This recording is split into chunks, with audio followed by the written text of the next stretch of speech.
So one thing, at least like in the first movie, they're all kind of like walking everywhere in like a straight line. They're like, climbing on the mountains, like this guy, that guy, that guy, that guy, that guy. And like they might run every now and then, but it's mostly walking. In the second movie, so there's two towers, everyone's split up and we got different parties. Aragorn and Legolas just gunning it. And then it's always like Gimli is like a little lagging behind because he's like a dwarf and he's like not as fast. It's consistent. Like they're always the same distance away from each other. So Gimli never actually falls behind because every time we cut to a new helicopter shot, he's always just as far. Like they're not making any distance on him. And they're always just like, Gimli, hurry up, Gimli, come along. And he's always like just like a bit behind them all, but consistently. They never like be like, oh wait, we gotta stop and wait for Gimli to catch up. It's like, no, they're all just running the same pace. It's not actually a problem. He's at pace with them, just a bit of a distance. Time and distance.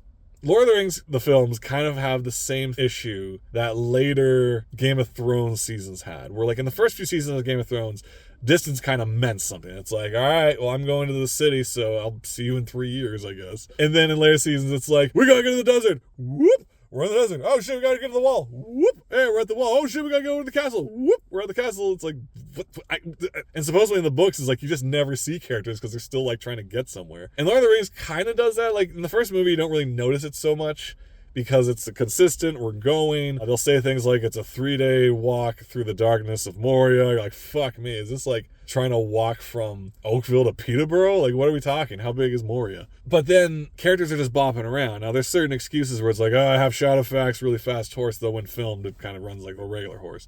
It's not like sped up and the legs like, blah, blah, blah, blah, blah. They could have done like a Wizard of Speed and Time and just sped up the footage every time he's on the horse. It's like, or they just cut it out and animated it going like across the screen. It's always like, I'm a faster rider. It's like you're lighter if you ride this horse. It's like, I'm the quickest to get there. And it's just like a regular horse speed. Because even like when Arwen is like being surrounded by the Nine, it kind of cuts back and forth between being in like an open field in the woods and an open field in the woods kind of randomly. So she's like way ahead, then she's surrounded, then she's ahead, then she's being ganged on, then she's ahead, then she's in a tree. And this is just on the micro level. On the grander scale, it's like, okay, I'm going to run off, find me on the 5th day and look to the whatever with the sunrise. I'm going to be going back to track these guys down. And then he comes back with them. So presumably he went, and then, hey, we should go back. And then it's like, all right, we're going to go off to Denethor's house. See ya.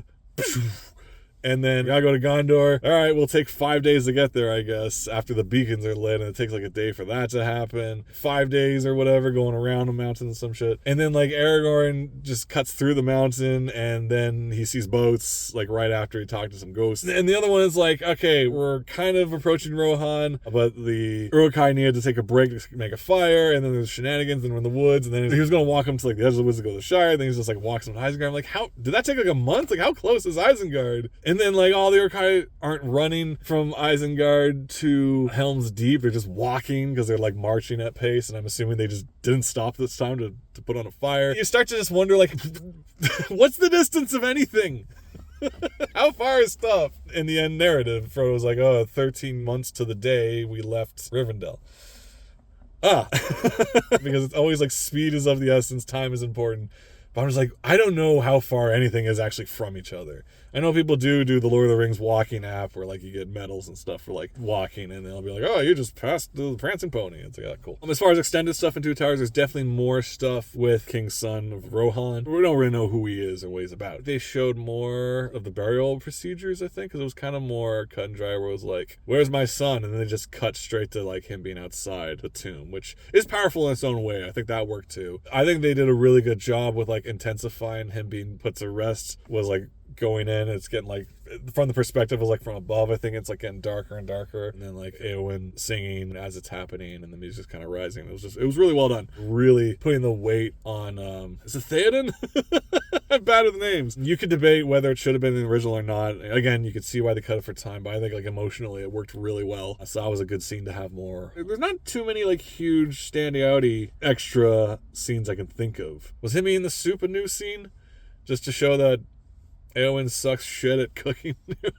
Okay, speaking of which, comedy. In the first movie, there is a lot of humor based on how characters react to each other. No one necessarily like says like a setup and a punchline per se. But the second movie, it definitely stands out more. That's like Gimli is the comic relief. And like especially in the lead up to Helm's Deep is like every single thing he does is meant as a joke. There's only like one moment I think where it wasn't actually a joke, where I think he says like, oh, you suppose it's gonna be this easy? He's like, well, Master Dwarf, I blah blah blah blah blah. But it's like every other thing Gimli does is meant to be like a punchline where it's like, this fits tight across the chest. And it's like, I can't see over the thing. And it's like, oh, like, and, you know, some of them I do like, you know, like, toss me, you know, don't tell the elf. Like, I love that. I even do like his reaction to like, should I get you a box? He's like, yeah, like, yeah, son of a bitch. You know? I like that. But it's like, freaking Arwen, Eowyn, again, these names. Eowyn's brother just died, and like, all it takes is like a dwarf falling off a horse to bring her back. That's the moment they use for the king to be like, I'm happy to see her smile again. It's like, oh, thank Christ we brought Gimli. Because nothing else would lighten the mood of losing your brother than a dwarf falling off a horse. Well done, Gimli. Your whole species is a great attribute to Middle-earth. Speaking of which, I wonder where the rest of them are, because I think there even was a line vaguely in the third film where he's like, if only there was more of us dwarves running around to fight. I forget who said it, but they said something like, I think there's a battle on your front as well, but we won't talk about that beyond that. Because the idea does come to it, because in the second film, whether it was in the book or not, let's not bother with that, but in the second film, the elves showed up again, and they're like, hey, what's up? We should fight together for Middle-earth. All right, cool. So where are the dwarves then? Moria was like the big central hub, but there was more than just that, right? Because even Gimli showed up with a couple folk. It just goes back to being like, Gimli changed so much, but like, even seen at the very end when it's like, oh, Arwen showed up to be like, hey, I'm holding a flag, you're king now, let's kiss. She seems to know her way around a horse and a sword. Why couldn't she have come to fight? Why she's lying about? Come on, help us out. We could use every sword we can get at this point. Good God. Apparently every time there's another battle, it's like another couple 100,000 creatures with no souls they gotta fight. Oh, it doesn't matter. I don't know why I'm doing this. I'm just jotting down my thoughts. Helm's Deep is an epic. It is one of those moments in a movie that like when the sun rises, you feel like you've been there all night and you're like, oh, thank God. You know, it's like the first time you ever saw Jurassic Park. They finally get on the helicopter. You're like, frig me, I've been out all night with dinosaurs. I gotta relax. War and stuff. It is weird that like they're always like, there's no way into here, and the camera's like zooming in on that little river through the wall of Helm's Deep, and it's like, oh, that's gonna be a problem later. But I guess like they try to subtly point out that like no one knows that explosions exist, because Wormtongue is like, what do you mean all this powder is gonna blow up or something? And he's like, don't put fire in there, you fucking idiot. Oh, no one knows what it does, but I'm a wizard, so I do. So maybe like there's just no concept of bombs in Lord of the Rings, where they're like, hey, you think a orc or a guy can put a bomb under this bridge? Because that's a pretty big gaping hole there. Saruman seems to have invented pyrotechnics or something, even though Gandalf has fireworks. And everyone seems to know what fireworks are. I don't know.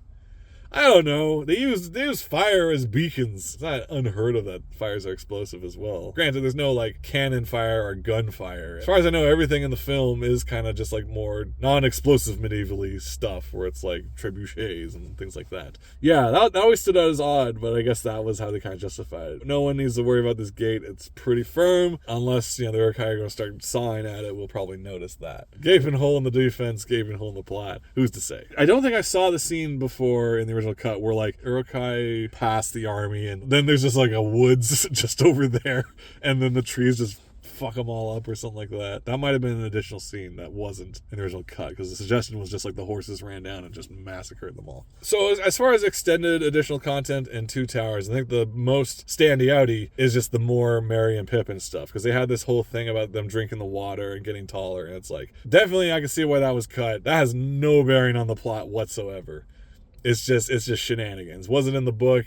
I don't know. Maybe there's some mention of the water makes you taller as a hobbit. Apparently they shrank back down at the end of the movie anyway, so it didn't even matter. That stuff, again, it's like, oh, it's nice. It's more of these characters. There's more kind of lore and stuff going on in this world, of course. But yeah, I could definitely see why that was cut. You wouldn't notice it, that it's gone. There wasn't any moment you're like, wait a minute, are those two taller than I last remember? Oh, this was the big one for me.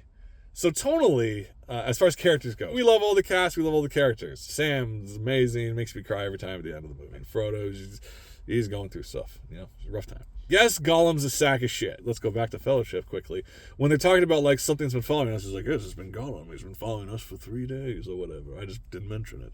It's cool. I think in the extended, he gives a bit more detail. Be like, yes, his name was Smeagol. Yeah, he was kind of like you. He was river folk. I don't know, hobbits, river folk. whatever those ones in the hills from Rings of Power on Amazon. There's all these different kinds of hobbity folks running about, halflings. And he gives them all these like details, and it's pretty tragic. And then they still use the line from the original cut where he's like, "It's a shame Bilbo didn't fucking kill that son of a bitch."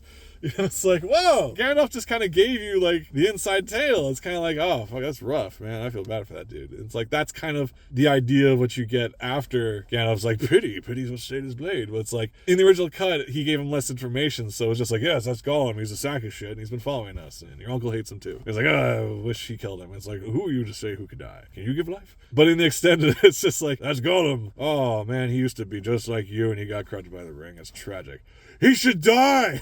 So that's maybe an edit. I like the original pass better. That being said, so this now takes us into how they treat Gollum all throughout. Granted, he attacked them first, so that makes sense. So they tie him up. He's like, the rope, it hurts. And Sam never trusts him, and that's fine. But it's like, man, they're just kicking the shit out of him all throughout the second movie. And then I don't know if this is like extended stuff. Faramir is like slams him on the wall by his neck like twice within 1 minute, and giving him like nipple twists, and he's just like, fucking you do anything, I'll fucking get you, whatever. And then after all this like hate and anger and shitting on Gollum, out of nowhere, it's like, do you think they'll tell stories about us? He's like, but I want to hear about Sam. Frodo wouldn't have got far without Sam. Oh, we're such nice people, and we'll be in legends. Like, guys, you're just real dicks today. Where did this tonal shift come from? Maybe there's more shitting on Gollum in the original. I just didn't notice as much. But it's like that moment just felt really kind of weird, where it's just like, fuck you, Gollum, a kidney punch. Hey, do you think we'll be in the tales? And people are like, oh, I want to hear stories about that brave Frodo. It's like, oh, I love Sam. He's great too. And Gollum's like, motherfuckers, I'm going to betray them and get them eaten by Shelob. The Two Towers, pretty solid film. I think of all the giant epic fights, Helm's Deep probably is the strongest. Maybe it's because it's the most cohesive, where it's like they kind of start to blend together in the third film, because there's kind of like a final battle and a final battle, and there's just a lot of big battles. It changes in paces where it's like, aha, Rohan showed up, now we're in advantage. Oh no, the elephants showed up, now they're in advantage. It's like, the boat showed up, now who's in advantage? Oh. Okay, I think that's all my thoughts for extended Two Towers.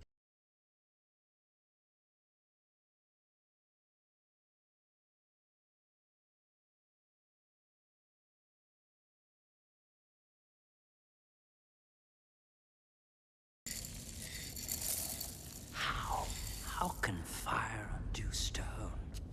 What kind of device could